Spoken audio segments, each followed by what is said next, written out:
In this video, we're going to see if the new 250 series Prado can keep up on the tracks against a classic, a weapon of a 40 series on an 80 series chassis. So this clay is going to get very interesting. We're going to take the 250 places it really shouldn't go, and we have the perfect mission to test this in the snowy valleys of New South Wales. Alrighty, today's mission is Tumut to Tumbarumba, all on the dirt, and we're going to see if the new rig can keep up with the classic. Yeah, old school versus new school. So what are you running there, Adrian? Twin locked, 35, 3-inch lift, basic, yeah. Coils all round, 80 chassis, 40 body. We've got the Prado here, 250 series. This is the GX Povo pack, so no diff lock, no sway bar disconnect. 2-inch lift, 285 tyres, bar work, winch, spotties, recovery points, pretty simple. So it should be good. It's quite warm down here. It was a lot cooler at the other end, so the Tumbo was cooler than I left this morning. Now I'm a bit hot. So you've got the good aircon, which should be nice. Yes, it's going to be nice travelling in the nice new four-wheel drive. Anyway, we'll see if I can keep up. Yeah. As we are getting straight into the tracks at Tumut, we are airing down for best performance off-road. What do you have, mate? 28 on the dot. That'll do for today, I think. Okay, so the centre diff is locked in the Prado and we are good to go. What I'm really keen to see is how the Fulcrum F4R suspension goes off-road in the Prado, as it's truly proved itself with on-road conditions, having done over 40,000 kilometres in a year and performing flawlessly. Now the real test will be off-road to see how it articulates over rough terrain and if a 2-inch lift is enough to keep up with Adrian's rig. Okay, this is a little rocky, shaly, steep section. I'm just going to put it in low range. Okay, we are in, and let's see how the Prado goes.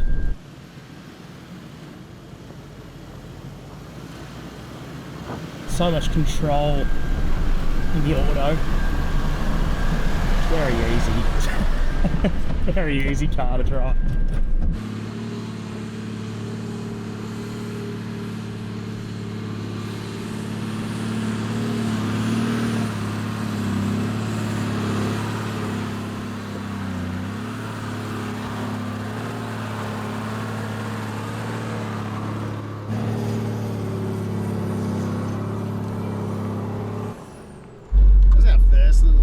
Climb there, Prado just walked up it.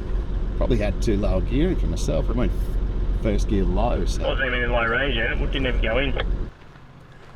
With a bit of track clearing, we were gaining altitude very quickly.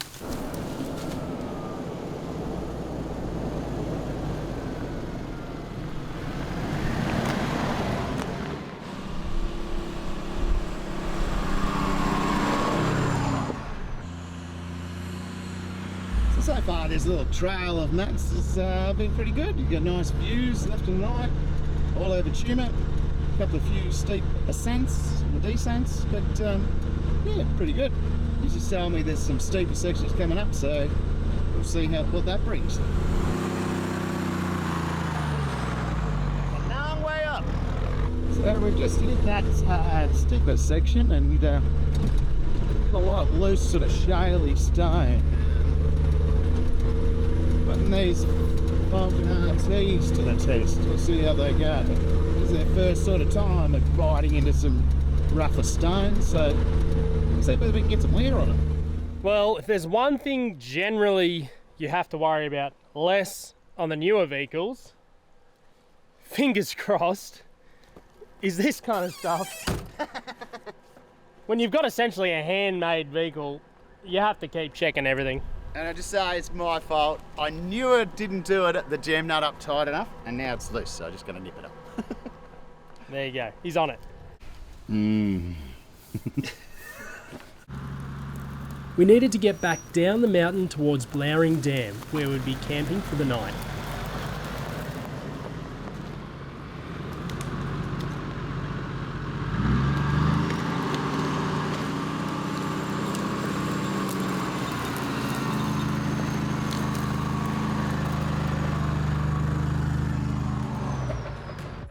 If anyone is interested about what navigation we are using, we are combining HEMA Maps, Google Maps, and new to me is NewTracks, which is a crowdsourced off-road trail map app that is great for finding interesting tracks to do and how difficult they are.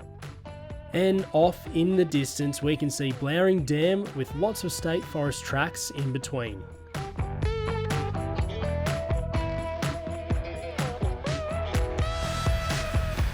The Prado is performing really well. It's actually so nice driving such an easy new car with good weather seals and aircon. I could definitely see myself doing a Simpson or Canning crossing in a vehicle like this. It also has a few nice off-road aids and crawl control, which I'll get a good opportunity to test out later in the video. Also, it's worth noting that the proximity beeps can be turned off.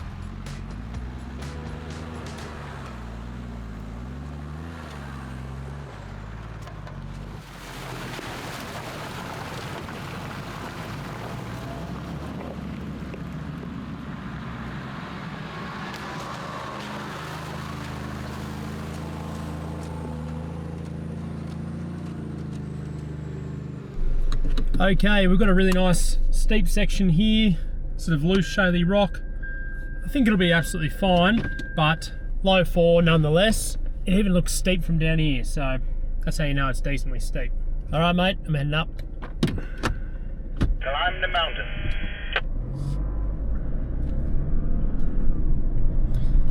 All right, so for low, auto's great for this kind of stuff.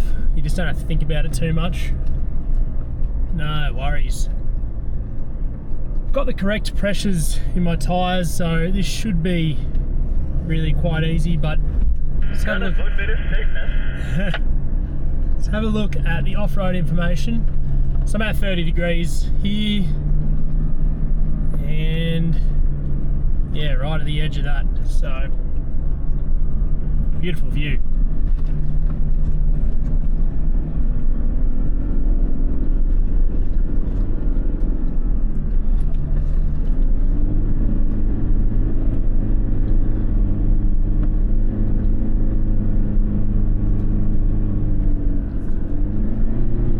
That's it, no worries, didn't even slip. Matt's just gone up this real steep bit. We're gonna give it a go.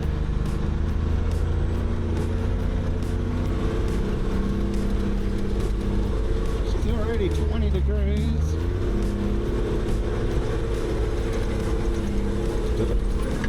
It's 23.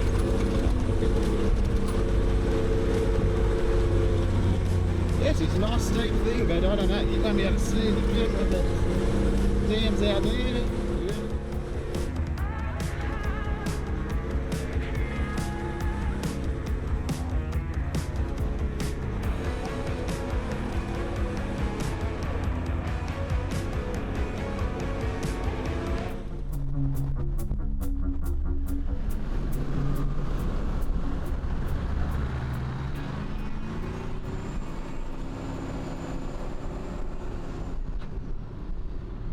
Well, Adrian, what do you think of the track so far, this ridgeline?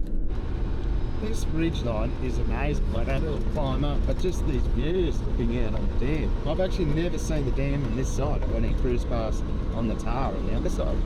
Yes, it's pretty epic, but what I'm thinking right now is we're gonna lose a fair bit of elevation pretty quick to get back down to the dam. Yeah, I was just looking at that. It's only like 100 metres there, but I reckon we've got about 400 to drop. Sounds fun. I like it. So I was really excited to get out onto the tracks today to really give the Fulcrum F4R 2-inch lift a good test today, because we haven't really had much of an opportunity to do it. We've done about 40,000 Ks on the suspension so far, and it's been absolutely perfect on road, even better than the stock suspension. But it's really lifted the car, but today it's just felt absolutely fantastic. And on these kind of trails, it's just so nice to have that kind of suspension and no fade at all or anything. So really keen to see if we can get on some twisty stuff and see how it flexes. So all through here used to be pine plantations, And it's a bit sad to see because in the 2019-2020 fires, it absolutely blew through here at an incredible rate and really did a lot of damage. It actually jumped Blowering Dam from the national park site. At the time, the dam was almost sort of 2 kilometres wide at the part where it jumped, but the fire managed to get over embers and they lit this whole pine plantation along here, and it just hasn't been the same since. There's probably going to be a big clean-up operation here at some point, but for now, yeah, it's looking pretty bad, which is a real shame. What do you reckon, Adrian? Should we find camp pretty soon, mate? I reckon it's about beer o'clock, so yep, looking at the sky tells me beer o'clock. Let's go find this thing. Yeah, I agree. I'm not too keen for bonus signs this afternoon. I reckon we find those tomorrow morning on our way into Tumba. After a good strong coffee in the morning, we'll be ready to go. Sounds good, mate. Let's go have a look.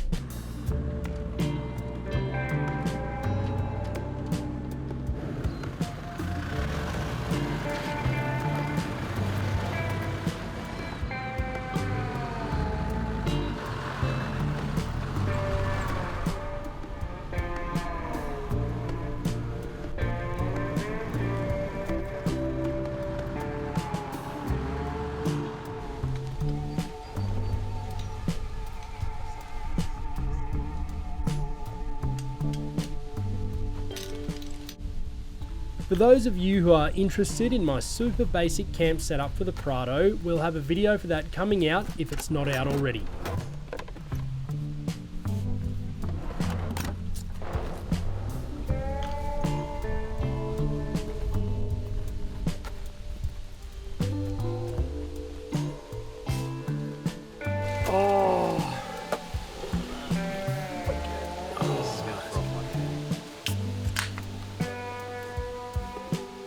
Cheers, mate.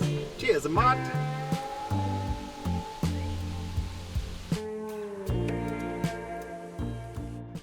The camp we are at tonight is called Island Picnic Campground, and it's an absolute cracker.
We woke up to a beautiful morning on the dam.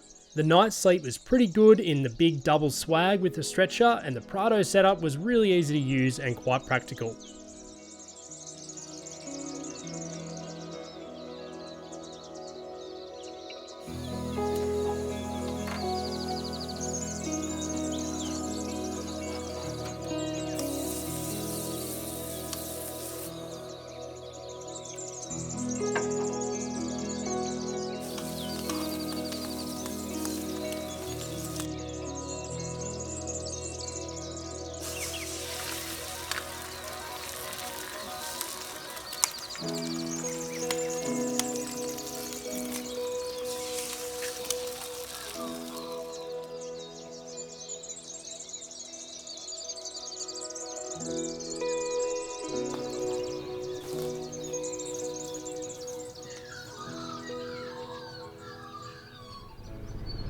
no, we're all packed up, ready to go.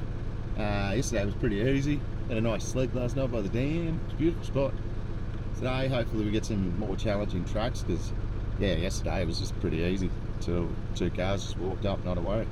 So we should have some interesting bits with a few tight sort of ramp overs. So that'll be keen to see the difference between this and the Prado. There's actually only 60mm difference between our lowest point being my cross member and Matt's cross member on the cars. My side steps might do a 200mm higher, but that will be interesting who gets hooked up the most. Let's see.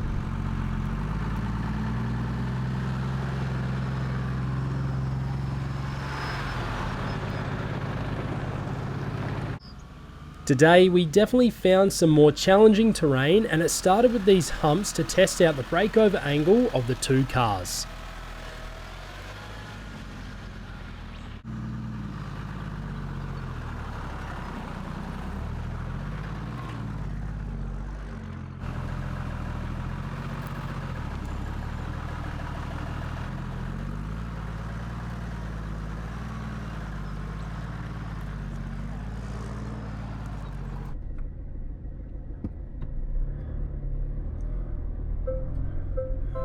Let's see. I'm gonna give crawl mode a go. Here we go. So you can adjust kind of what you do. So I'm gonna go really low. So this is the car doing it itself. And it also applies traction in certain spots. It's just crawling up.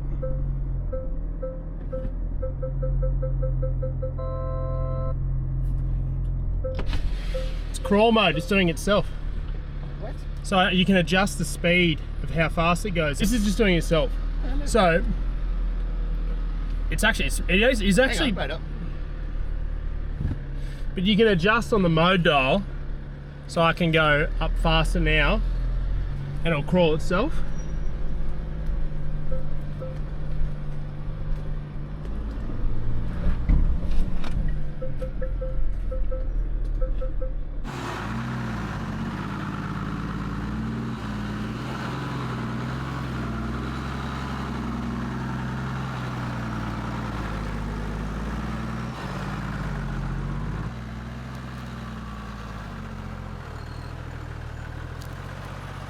We both picked a bit of a silly line here, but it was just to illustrate the clearance of both vehicles and the articulation.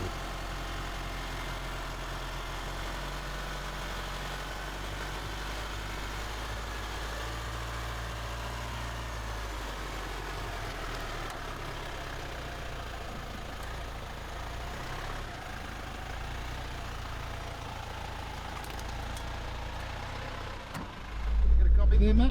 Yeah, mate, gotcha. You see the colour of these clouds out there? I think we might be in for a bit today. Yes, there's some pretty ominous looking little clouds coming over the mountains there, so we could be in for a little bit of rain, I think.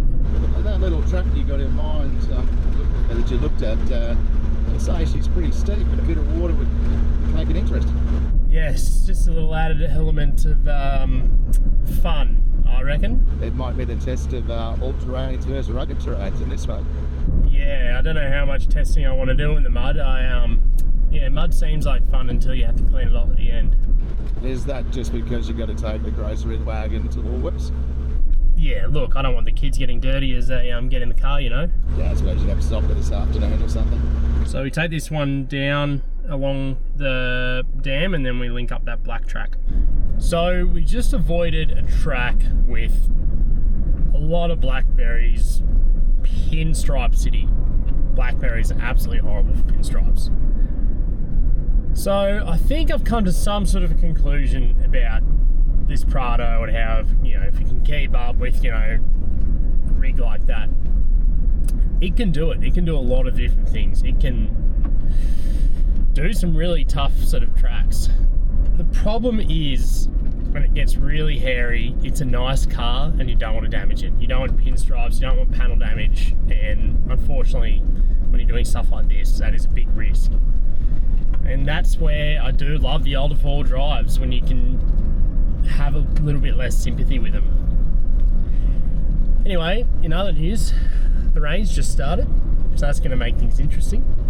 We've decided to commit to this track, which is labelled very difficult. Difficult on new tracks. The only thing I care about is the pinstripes, but we just decided, look, for the video, let's do it. A car can be polished and bush wraps can be put on after the fact. So I think I'm going to do that. I think I'm going to get a bush wraps kit so we don't have to worry about it.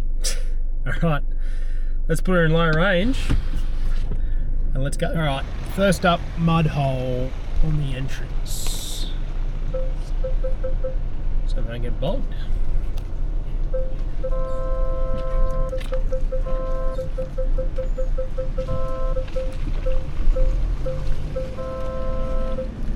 No worries. Yes, the Prado.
Throw this little bonus line, and unfortunately I've just slipped into the big hole which I was trying to avoid, and yes, it's on the winch, on the Sabre gear. I'm going to reverse back a bit so we can hook on to my Sabre recovery hitch and we'll winch Adrian out.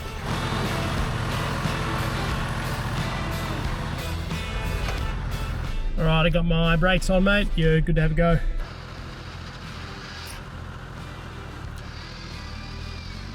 With a quick pull with the winch, Adrian was out, no worries.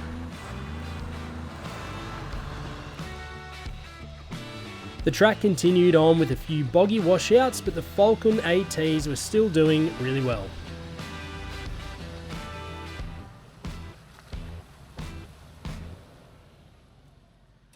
Right, so we've got this little spot here that Matt's about to try, and I must say, it's a dam. It's not just two river tracks, it's a dam.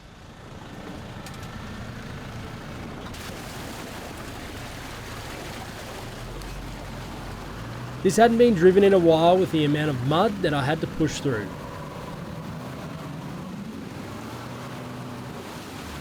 But the Prado had plenty of power, and with a bit of back and forth, it was through no worries. Let's see how Adrian goes.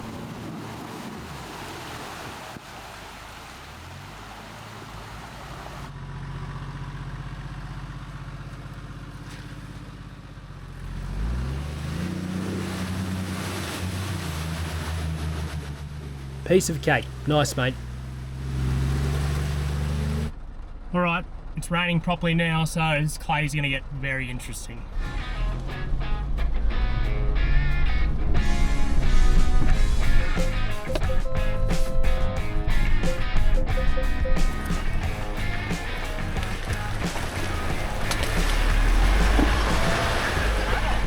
think we got a pretty interesting bit. Alright, got a little climb here.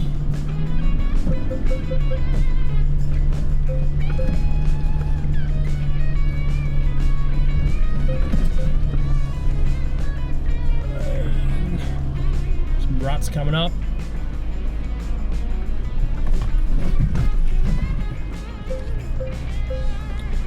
Worried my back is going to slide in. Oh, I just made it. We're driving into Budong Hut now, and some of the trees around here are absolutely massive and not too fire affected, which is just good to see. There's just so much of the bush around here that's just been really badly damaged, so yeah, it's good to see some actual proper bush.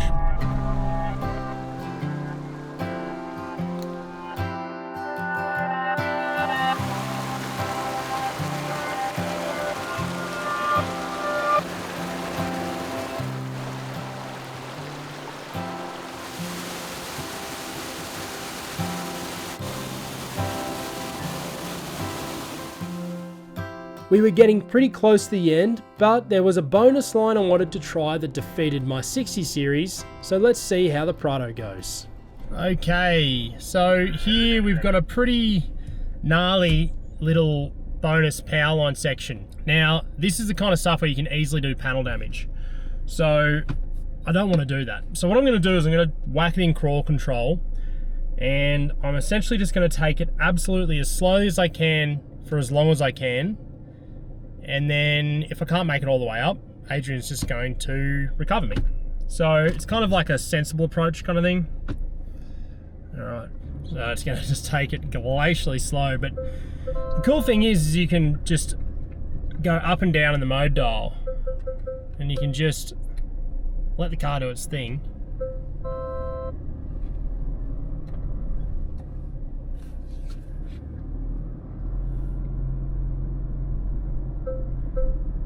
Okay, we're getting through this first bit, so you can feel it applying brakes. I'm going to put my view on, my camera.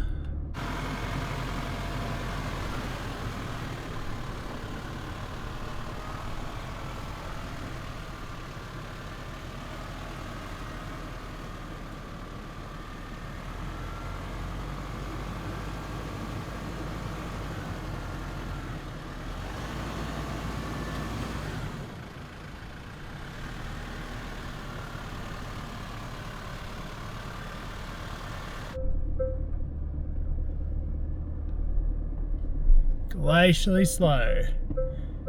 Adrian spotting me here.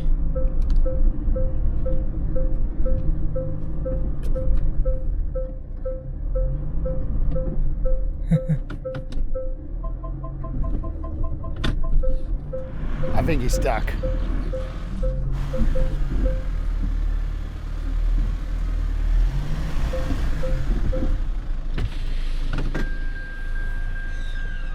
I think that's me. What do you reckon, mate? I think it might be time to come around and you can winch off me.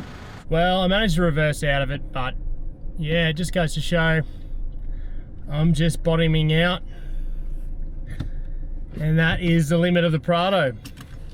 Even with the 2-inch lift and 33s, yeah, there's just some ruts you're just not going to get up.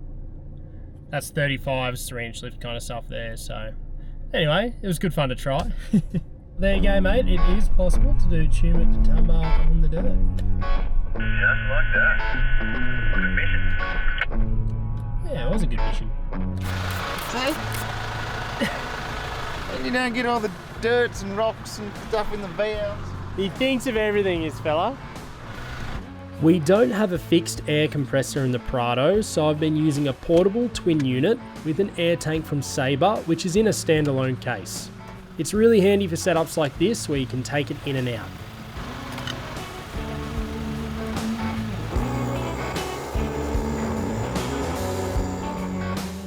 Cheers for watching this episode. We are really keen to do more short trips like this to places like the Vic High Country, so we'd love your thoughts on it. Until the next one, we really appreciate you watching. We'll see you in the next one. Cheers.